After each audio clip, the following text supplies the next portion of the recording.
Welcome back. So you update your password regularly and avoid clickbait, right? All right. So you're careful when using public Wi-Fi and keep your social profiles private? Check. All right, you're all good. But are you doing enough to avoid cyber attack? Henny Stewart caught up with a cybersecurity expert to get his take on the issue. Take a look.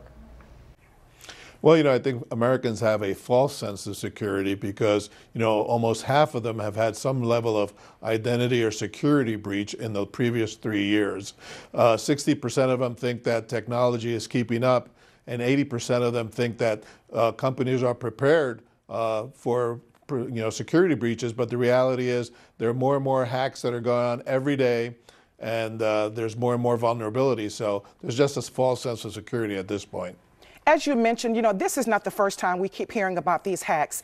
What is it that businesses and consumers are doing that we keep putting ourselves at risk?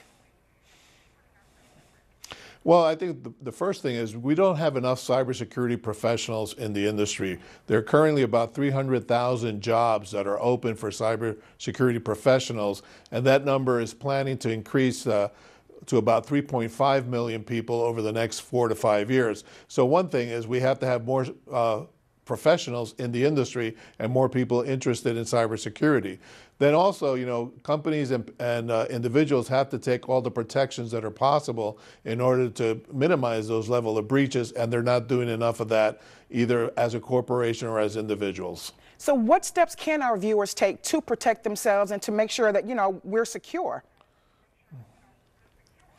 Well, individuals have a couple of ways. We have a lot of online accounts now. We have a lot of e-commerce accounts. So we have to continuously look at what are our passwords. Are we changing our passwords? Are we updating our passwords? Are we using passwords that are a little difficult to be able to predict or have somebody hack it? We have to continuously look at our software and hardware that we have installed at home via firewalls and VPNs, and make sure they have the latest software updates, because these hackers are constantly changing those software algorithms and they're constantly attacking. So you have to keep up to date on a daily basis. Change your passwords, change your privacy settings on all your accounts, and make sure that you're just keeping up with all the hardware. So let's look at the bigger picture long term. How can we combat these cyber criminals?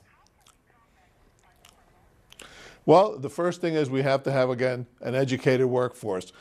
People have to be able to have an interest in cybersecurity profession. Right now, when we did the survey, we found that about 80% of the people had absolutely no interest in a career in cybersecurity, which is really amazing because it's a high-paying career.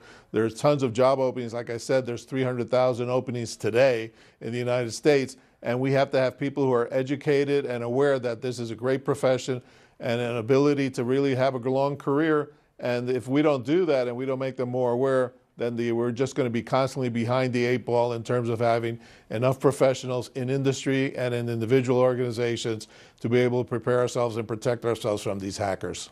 Where can our viewers go to get more information about this?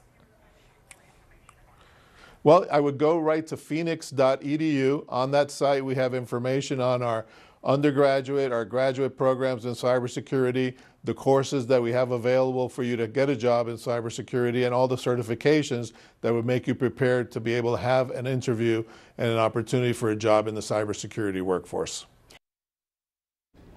And the University of Phoenix sponsored that segment.